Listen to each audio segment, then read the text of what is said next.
Welcome to Radio B2B, the only truly free, unbiased and open internet radio platform for business in Africa. He has played a major role in spreading SAPICS education in the Middle East. He's delivered more than 1,000 hours of SAPICS education in the public and in-house format in Saudi Arabia, in Jordan, in the United Arab Emirates. He's delivered many public speeches in supply chain as part of his personal goal on developing supply chain concepts into the Middle East. My guest is Samir Al-Madhoun, who is a supply chain consultant. He's an expert, and his topic, in fact, at this year, 2017 SAPICS conference, is supply chain sustainability reporting using GRI number 4. Samir, thank you so much and welcome to Radio B2B. Thank you very much for having me in, and it's such a pleasure to be interviewed by your esteemed radio station.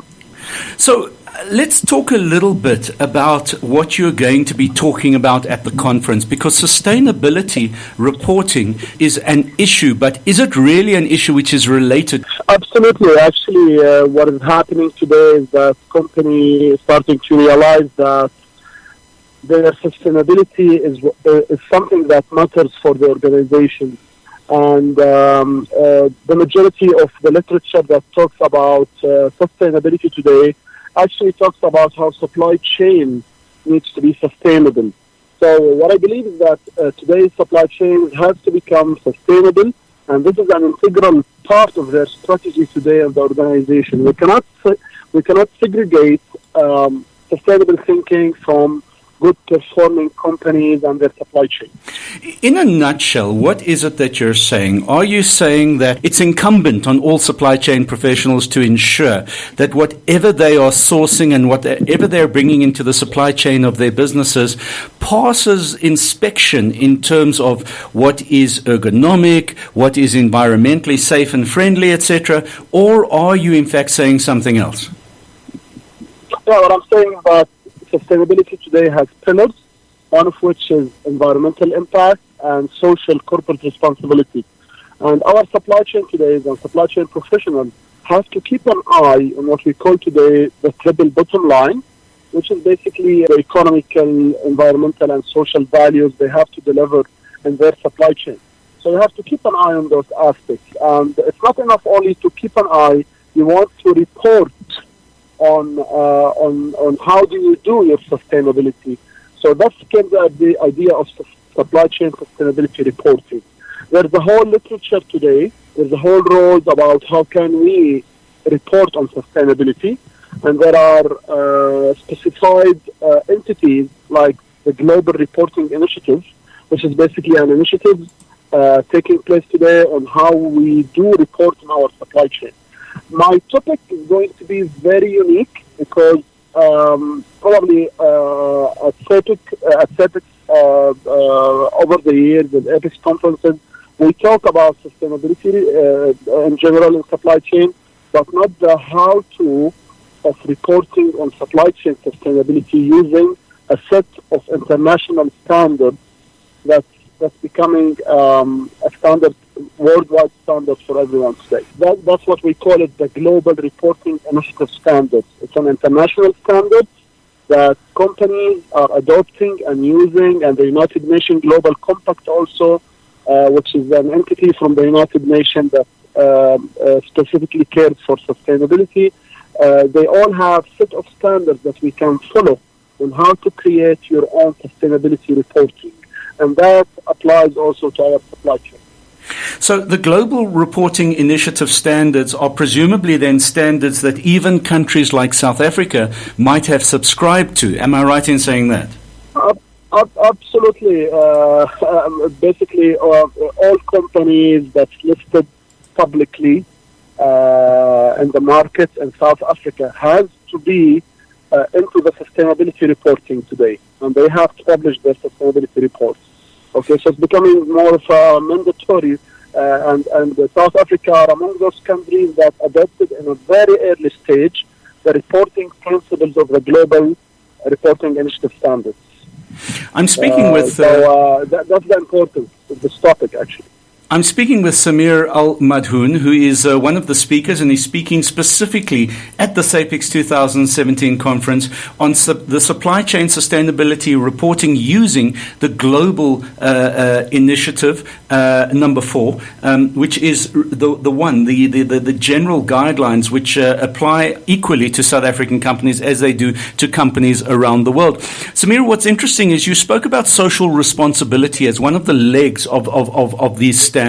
What do you mean by social responsibility? That's actually one of the most pillars of sustainability, is that companies today, they cannot operate ignoring the social impacts they have in their supply chain. For example, like slavery in supply chain, behaviors of companies towards their employees and their social and society and so on.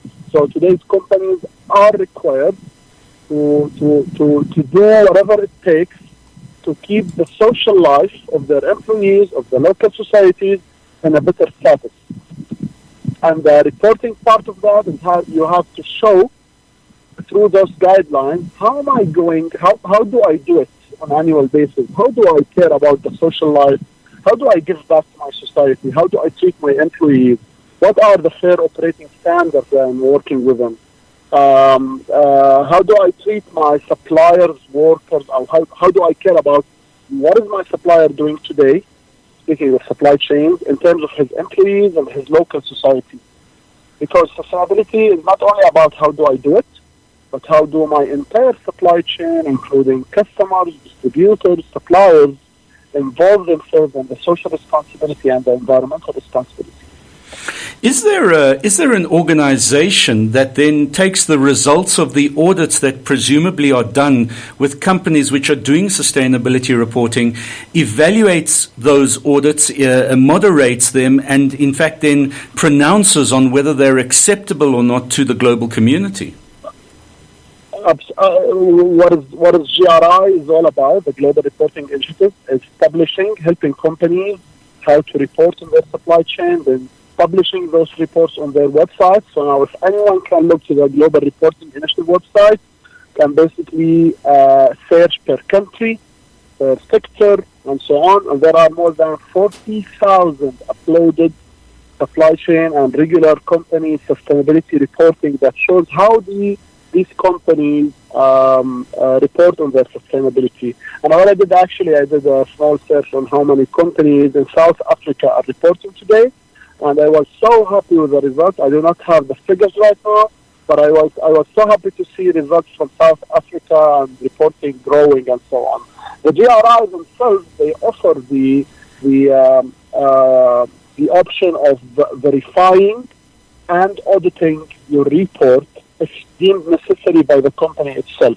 But after all, sustainability reporting is not mandatory in terms of legality, but it's more of a voluntary act for the company.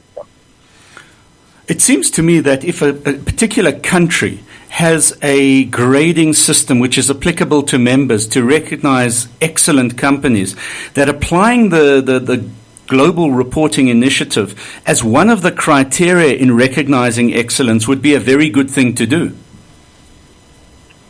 Actually, in fact, that would be one of the highlights of the United Nations Global Compact and the Global Reporting Initiative, because it all starts with the countries adopting and being signatory to United Nations principles of sustainability. And what happens is that is after the country becomes signatory, the companies are encouraged to start reporting on their sustainability. But still, I have not seen a country that's enforcing companies to report on their sustainability so far. I look forward to your talk and to your discussion. I'm going to be at the conference and hopefully be in a position to meet you and talk to you further. But Samir, thank you so much for coming on Radio B2B. And thank you for having me. That's a great opportunity. I'm sincerely looking forward to Cape Town this year. This is my first time. And I'm so excited about the topic, and I'm so excited about visiting. And I would love to see you and everyone around my speech time. Fantastic. Thanks so much, and we'll see you between the 4th and the 7th. That would be my pleasure. Thank you very much. Go well, Samir. Bye-bye. The Radio B2B Weekly News Review.